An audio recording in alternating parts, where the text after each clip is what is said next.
This is the Lone Creator YouTube. We hope this video helps. You start by preparing files and opening Finder. This gets you straight into the file system. Locate the app you want to change in Applications and select it. Once done, press Command-I to open the info window because that is where icon swapping happens.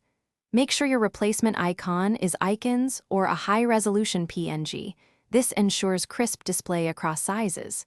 If an app is protected, you might need to copy it to a writable folder or authenticate as admin before proceeding.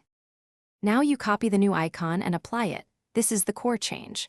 Open the replacement image in Preview, choose Select All, then Copy.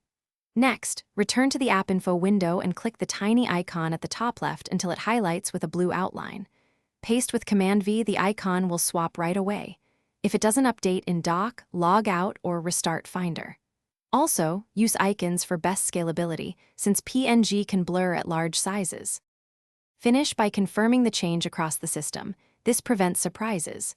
If the icon looks correct in Info but not in Dock or Launchpad, restart Finder with Force Quit or run a cache clear. That forces Mac OS to reload icons. To undo, select the icon in Info and press Delete. Finder restores the original. For protected system apps, modify a copied app and replace it with admin permission. If problems persist, reboot. That resolves.